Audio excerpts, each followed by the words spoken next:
Bonjour les amis, bienvenue dans un nouveau vlog que je commence dans la cuisine. Les champignons sont en train de caraméliser bien comme il faut. Comme vous le savez, je suis partie en Italie une semaine. Je n'en peux plus des pizzas, des pâtes qui baignent dans l'huile d'olive, etc. Donc c'est pour ça que j'avais envie de légumes et de soupe. Hier soir, j'ai fait une soupe incroyable avec du butternut, de la crème de coco.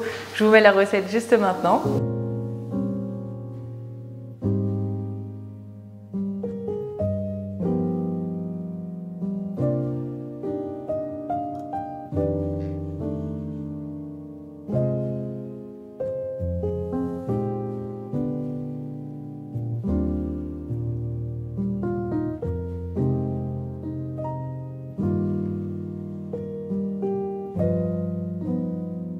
Et pour ce midi, j'ai fait un avocado toast, j'ai fait un toast avec de la moutarde à l'estragon, des œufs brouillés et des petits champignons caramélisés, avec de la coriandre qui me manquait également.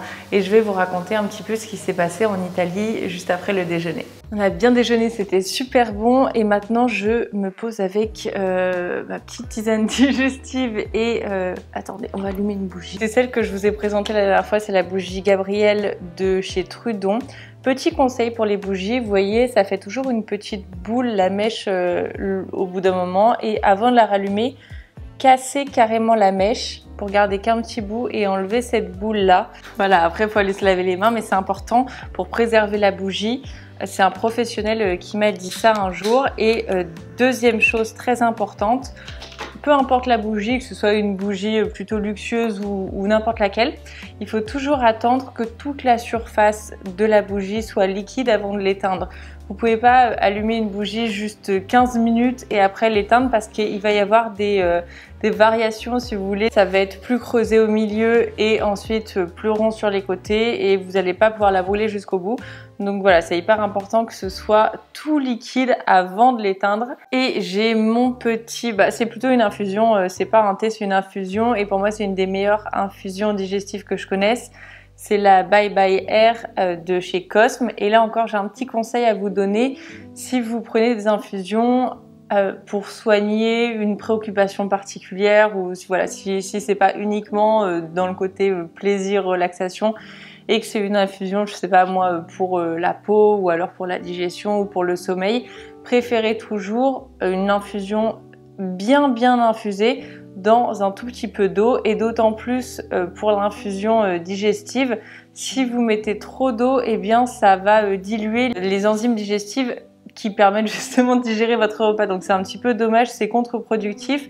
Préférez toujours une infusion bien infusée dans un petit peu d'eau. Voilà, c'est Stéphanie de chez Cosme qui a partagé ça un jour sur Instagram et j'ai trouvé ça à la fois hyper pertinent, logique et je me suis dit bah tiens, j'y aurais jamais pensé. Je me fais toujours des grandes infusions, vous savez, dans mes mugs transparents et finalement oui, ça paraît beaucoup plus logique de ne pas diluer nos enzymes digestives. Voilà pour ces petits conseils du début de séquence. À l'origine, je voulais m'asseoir avec vous pour vous raconter un petit peu l'Italie parce que c'est vrai que c'était un voyage assez spontané.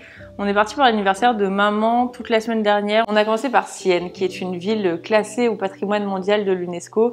Et c'était vraiment magnifique. Ça faisait limite petit village.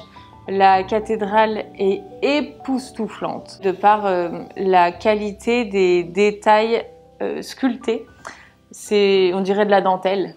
C'est sublime. On dort une seconde nuit à Sienne. Le lendemain, nous sommes allés à Pompéi, deuxième ville classée au patrimoine mondial de l'UNESCO que nous avons fait parce que le premier c'était Sienne. Et Pompéi, c'était vraiment quelque chose de très impressionnant. J'imaginais pas ça du tout comme ça. On avait la chance d'avoir une guide qui parlait en français et on n'était pas beaucoup. On était juste nous quatre, mes parents, mon copain et moi, et également un couple de Français. Donc voilà, on était un petit groupe et c'était hyper sympa pour recueillir toutes les informations que nous donnait la guide.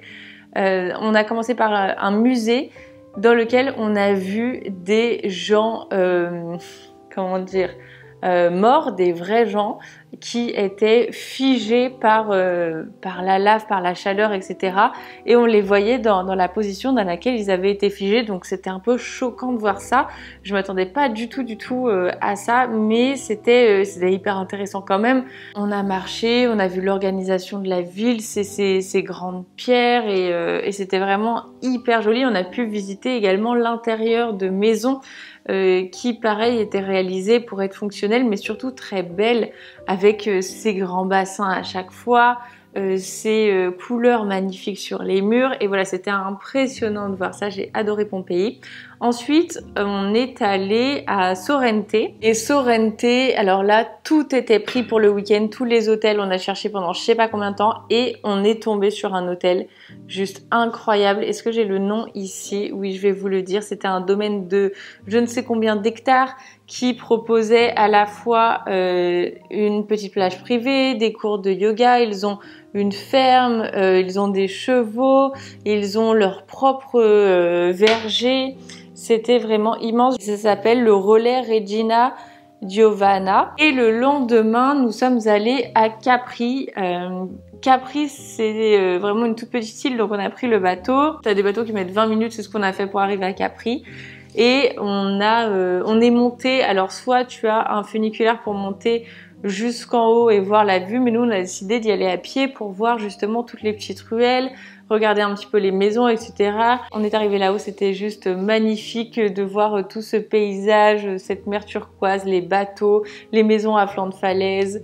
Voilà, Capri c'était très mignon, ça fait un petit peu penser, ils disent que c'est le Saint-Tropez de l'Italie, ça fait penser à un petit village du sud de la France, dans l'architecture, dans la vibe un petit peu. On a pris un taxi cabriolet qui nous a emmenés justement dans des petites rues et qui nous a amenés à Anacapri, qui est une ville juste à côté de Capri, que les gens ne connaissent pas forcément et qui est mignonne aussi. Le lendemain, on voulait faire toute la côte amalfitaine. Le problème, c'est qu'il tombait des cordes et des cordes. On n'a jamais vu une pluie pareille. Donc, eh bien, on est parti parce que il y avait un brouillard, on voyait rien, et voilà, on s'est dit que ça allait pleuvoir comme ça pendant plusieurs jours encore, et de toute façon, il fallait rentrer travailler, donc on pouvait pas attendre, mettons, 3 jours avant de pouvoir visiter la côte amalfitaine. Donc, ce sera pour une prochaine fois. On a pris la route et là, ils ont décidé de le faire d'une traite. Et c'est comme ça que nous sommes rentrés à Lyon à 3h30, 4h du matin. Mes parents ont dormi ici et ils sont repartis le lendemain. Bonjour, aujourd'hui nous allons faire un gâteau. J'avais envie de tester la recette d'une copine, c'est Esther, qui m'a envoyé un message pour me dire que son gâteau était excellentissime et que je devais absolument refaire cette recette. C'est hyper simple. Un pot de yaourt Alpro à la coco. Je les ai pas trouvés les petits Alpro, vous savez, je trouve que les grands pots, donc j'ai pris Andros. Ensuite, il faut un pot de sucre à la fleur de coco. Moi, le sucre de coco, c'est mon préféré, j'adore ça. Il a un petit goût caramélisé, un indice glycémique qui est inférieur au sucre blanc, donc j'en ai toujours chez moi. Et ça a un plus fort pouvoir sucrant d'ailleurs que le sucre blanc, curieusement. Donc il a tout de bon. Un demi-pot d'huile de coco, celle-ci je l'aime bien, c'est Comptoir et compagnie. Vous savez, c'est la marque qui fait également le miel de Manuka. Il faut 3 pots de farine, un sachet de levure chimique, un sachet de sucre vanillé et 3 œufs. Et comme mon yaourt à la coco, je sens pas énormément la coco. En tout cas moins que le Alpro, parce que j'ai déjà goûté le Alpro dans les grands pots et c'est vraiment un de mes préférés, mais ils sont beaucoup plus la coco. Donc je vais rajouter soit un pot, soit un demi-pot de noix de coco râpée. Franchement, elle mélange tout ça au four à 180 degrés pendant 30 minutes. Par Anne Didier, tous les lundis et jeudis, dès 7h. Tous ces conseils avisés promis à toute la vie.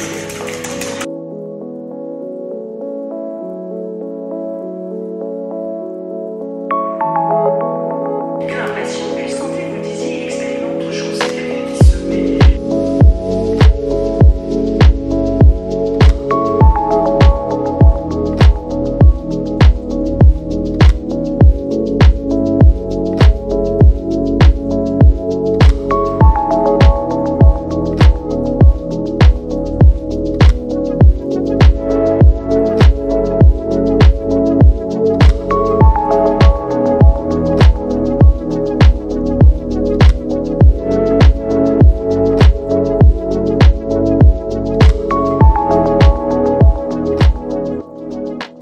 vais goûter le gâteau d'Esther. J'ai ajouté, comme vous avez pu le constater, un petit peu de noix de coco râpée. Je suis pas trop fan du sucre glace. Il a l'air bien moelleux. Je me suis fait un petit thé avec. J'adore manger mes gâteaux avec une fourchette, mais il faudrait que je m'achète des petites fourchettes dessert, vous savez, beaucoup plus petites. Son gâteau, il est magnifique. Refaites-le, c'est excellent. Et alors, ce que j'écoutais lorsque je préparais le gâteau, c'est le podcast Métamorphose, c'est vous qui me l'avez conseillé. Et c'est pas mal du tout. Il y a deux hôtes qui accueillent des personnalités. J'en ai adoré certains, d'autres un petit peu moins. Quand même beaucoup de thèmes qui sont un peu... Enfin, pour les gens qui sont un petit peu... dans un entre-deux, dans une crise existentielle, ce genre de choses. Si c'est votre cas, vous allez vraiment trouver votre bonheur, traverser la crise du milieu de vie, gérer son anxiété sociale, rester serein quand tout s'effondre, déployer l'amour de soi, traverser la nuit noire de l'âme. Vous voyez ce genre de thème. Mais il y a également des thèmes que j'ai adorés, par exemple. Il y en a un que je vous conseille, que j'ai vraiment bien aimé. C'est l'épisode 13, Major Mouvement. Les clés pour un corps en bonne santé avec Agathe Lévesque en hôte. Un autre que j'ai adoré, que je vous conseille, Anne Guesquière en tant qu'hôte, qui interviewe Eve-Alice Roustan, qui nous parle elle-même de Françoise Sagan. J'ai découvert cet auteur avec l'invité, je ne connaissais Françoise Sagan que de nom et maintenant j'ai envie de tout acheter, d'acheter tous ses livres. Et sinon, mon thé était posé sur un livre qui est exceptionnel, que l'une d'entre vous m'a conseillé apparemment. C'est maman qui a vu ce message. Alors sachez que ma mère lit absolument tous les commentaires. On arrive en Italie dans la dernière chambre d'hôtel. Il y avait une bibliothèque avec plein de livres. Maman jette un œil, elle me dit « Oh tiens, regarde, il y a un livre en français ». Elle le prend, elle dit « Non mais c'est dingue, je viens de voir qu'on t'a recommandé juste avant qu'on parte ce livre-là. Là où chantent les écrevisses de Delia Owens ». Elle me dit « C'est un signe, prends-le, lis-le, on a 14 heures de route, prends-le ». Et je lui dis « Non mais attends, je vais pas voler un livre et tout ». Elle me dit « Non mais tu rigoles, c'est un livre de poche, ça va, t'inquiète pas, il y en a plein ». Donc je me suis dit « Bon ok, je vais prendre ça comme un signe ». J'étais pas bien de prendre le livre de la chambre. Voilà, c'est donc mon premier vol. C'est un livre qui a été écrit en 2018. J'ai lu une centaine de pages et j'adore absolument. Donc effectivement, je prends ça comme un signe que vous me l'ayez recommandé juste avant que je parte, qu'il soit là dans la bibliothèque de la dernière chambre d'hôtel juste avant qu'on reprenne la route. Il est exceptionnel, c'est une ode à la nature, c'est très bien écrit et ce que j'aime, c'est qu'on se projette vraiment dans un paysage qu'on ne connaît absolument pas. L'histoire de cette petite fille est exceptionnelle, on sent toute sa sensibilité. Moi, il m'émeut vraiment ce livre et j'ai trop envie de replonger à chaque fois dedans. Je vous le conseille vivement, même si je n'ai lu que 100 pages. J'ai tout de suite accroché. Et voilà, si vous aimez bien mes recommandations, foncez acheter ce livre et merci à vous de me l'avoir recommandé. Ça fait une semaine que ma box co-créée avec Onatera est sortie et je voulais simplement vous dire un grand merci parce que je ne m'attendais pas à autant de soutien, de petits mots trop sympas et puis qu'elle vous plaise autant surtout. C'est une box en édition limitée, donc une fois que tous les stocks sont écoulés, on ne la fait plus. C'est pour ça que si vous la voulez, n'hésitez pas trop longtemps quoi, parce que je ne pourrais pas assurer qu'il y en ait pour tout le monde. C'est une box qui est vraiment focus belle peau avec une intention particulière sur le glow. Vous savez que c'est quelque chose que j'adore, que j'ai découvert en Corée. Les challenges des Coréennes, c'était vraiment d'avoir cette glass skin, comme ils l'appellent, la peau un peu miroir dans le sens où elle n'est pas grasse, mais elle est tellement lumineuse et éclatante que qu'on pourrait s'y voir dedans, si vous voulez un petit peu la métaphore. C'est quelque chose qui m'a toujours passionnée parce que c'est un challenge qui n'est vraiment pas évident. Et j'ai pensé à 5 produits qui améliorent considérablement l'éclat, la luminosité de votre peau et donc vous donne un teint radieux. Je me suis dit quoi de mieux que cette période d'automne-hiver pour rebooster notre éclat naturel et apporter encore plus de glow en commençant par l'intérieur. C'est pour ça que je vous propose la Nutri Cosmétique. C'est pas des compléments alimentaires, c'est vraiment des compléments qui vont venir nourrir votre peau et surtout la repulper de l'intérieur. C'est à base d'acide hyaluronique, de coenzyme Q10 et de collagène marin, mais il y a aussi du zinc et de la vitamine C dedans. Donc c'est vraiment un complément alimentaire qui est excellent, excellent pour votre peau. C'est une cure d'1 mois, vous prenez 2 gélules le matin. Et en plus, ça a un effet vraiment anti-âge. Donc voilà, je voulais absolument ce produit dans cette box parce que j'ai fait moi-même évidemment la cure avant. Et c'est pourquoi je me suis dit il faut absolument qu'elle découvre ça. Ensuite, bien sûr, vous connaissez mon amour pour les infusions et les thés. Et voilà, j'ai eu mon thé préféré, c'est un thé à la menthe bio. Il y a 3 menthes différentes à l'intérieur. Et ce qui est intéressant, c'est que c'est extrêmement antioxydant et ça va permettre de détoxifier ton corps par les voies basses. Et de cette manière, ta peau, qui est un organe émonctoire, aura moins besoin d'éliminer les toxines et donc tu auras moins d'imperfections. Voilà, c'était intéressant en ce sens. Et les 3 derniers produits, c'est des produits qui ne se prennent pas à l'intérieur, qu'on va appliquer sur sa peau parce que c'est tout aussi important. En commençant par la rose de Damas, qui est un de mes produits préférés pour tonifier la peau, pour l'hydrater tout en légèreté, pour enlever le calcaire qui a été déposé après le nettoyage et pour réajuster le pH de la peau. Et en plus, ça sent divinement bon. Ensuite, ça c'est un sérum. Tiens, j'en ai encore terminé une bouteille. Je voulais vous faire d'ailleurs une vidéo produit terminé. C'est un sérum à la vitamine C qui est concentré à 11%, qui ne colle pas du tout, qui unifie la peau dans le sens où ça va estomper tes petites imperfections, etc. Et en plus, lui redonner de l'éclat. Et t'as pas seulement de la vitamine C, tu as de l'arbre à soie également à l'intérieur. Et tu as aussi une algue bio qui va booster l'éclat de ta peau. Donc la combinaison de tous ces ingrédients fait que c'est un produit magnifique à appliquer avant sa crème hydratante et après l'eau de rose. Et tu peux l'appliquer, alors déjà commence toujours avec les doigts évidemment pour commencer à faire pénétrer. Et ensuite, dernier produit de ma box, un gua sha, parce que l'éclat de la peau passe par une bonne circulation sanguine et un bon état de ta lymphe. C'est pourquoi le gua sha, si tu le conserves au réfrigérateur, va te permettre non seulement de décongestionner, vous savez, on a toujours le visage, les yeux un petit peu bouffés le matin. Et en plus, ça va te permettre d'activer la circulation sanguine. C'est bon que ta peau rougisse un petit peu lorsque tu appliques tes soins, puisque ça veut dire que la circulation sanguine se passe bien, que ça circule bien. Et de ce fait, ta peau va cicatriser plus rapidement. Elle va avoir beaucoup plus d'éclat. Donc c'est bon d'activer la circulation sanguine. Et également la lymphe, à ne jamais tenir perpendiculaire à la peau, toujours en oblique. Donc voilà, pour ceux qui n'avaient pas vu ma vidéo et pour ceux qui l'avaient vue, j'ai peut-être donné d'autres informations voilà, concernant ma box Focus Belle Peau éteint éclatant. Et le lien sera dans la barre d'infos si ça vous intéresse, il en reste encore quelques-unes. Si vous voulez vous procurer la vôtre ou si vous voulez l'offrir à votre meilleure amie, à votre maman. Moi j'en ai commandé plusieurs justement pour offrir à mes copines et à ma famille.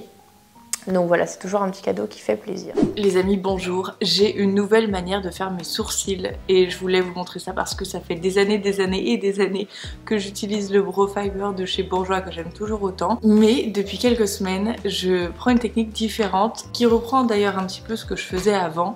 Une technique, on va dire, plus classique. Déjà, je brosse le sourcil. En fait, je fais un peu la technique que j'ai pu observer en Corée dans le sens où je vais pas dessiner mon sourcil jusqu'à la queue comme il descend naturellement.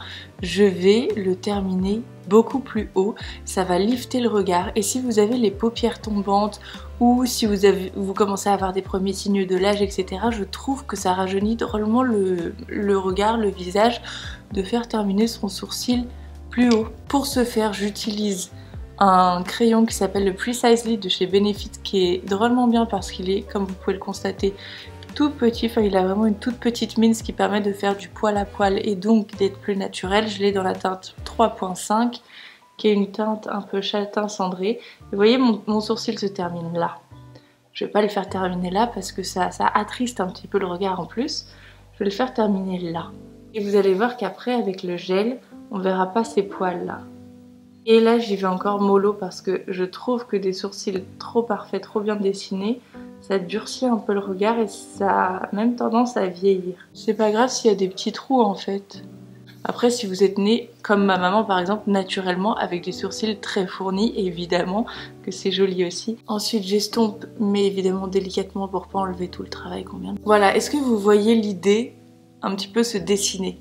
Ensuite, je prends un gel fixateur. Celui-ci, c'est le 24 heures Brow Setter de chez Benefit. Là encore, j'ai une technique un peu particulière dans le sens où je commence normalement. Bien sûr, tout vers le haut. Vous voyez, elle est comme ça. Et je prends la partie plane, donc là où il n'y a pas de petits poils. Et je vais coller mes sourcils. Un petit peu comme la technique avec le savon, vous savez, si vous avez une barre de savon, vous pouvez tout à fait faire ça, je pense. Voilà. Et là, je ne redescends pas comme ça, évidemment.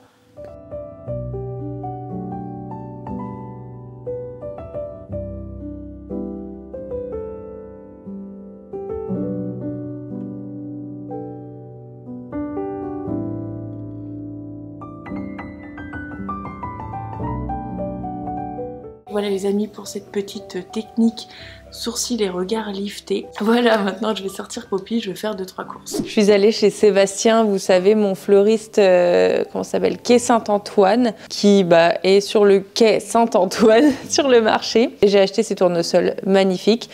Mais en arrivant chez moi, je me suis rendu compte que j'avais finalement pas un vase assez haut. Et je trouvais ça trop dommage de couper les tiges parce que les tournesols sont vraiment majestueux. Donc je vous ai demandé vos conseils et vous m'avez dit d'aller chez Maxi Bazar. Et en fait, c'est une boutique dans laquelle je ne suis jamais rentrée.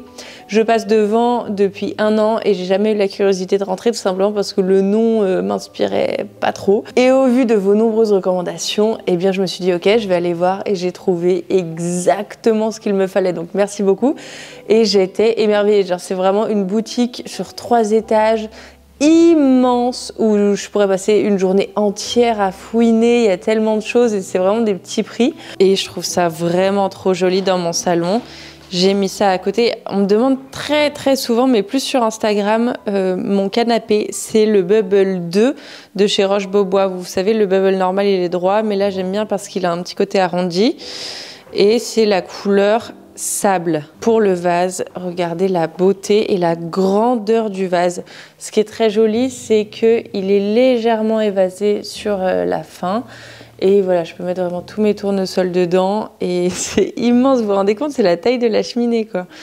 Et j'ai payé ça 19,90 €. Donc trop chouette. Ça apporte de la vie à la pièce, je trouve ça super joli. Et en même temps, on a une petite ambiance automnale qui commence à s'installer. Écoutez les amis, voilà pour ce vlog. J'espère qu'il vous aura plu. Je vais aller faire à dîner et je vais continuer de lire Là où chantent les écrevisses, je crois que c'est ce titre parce que ce livre est merveilleux à chaque fois que je le continue. En fait, ma maman m'a dit un jour, t'as des livres où t'as pas envie qu'ils se terminent tant ils sont bien, et ça m'a jamais fait ça parce que j'ai toujours aimé voir que j'avançais dans le livre, etc. Et surtout pouvoir en commencer un autre.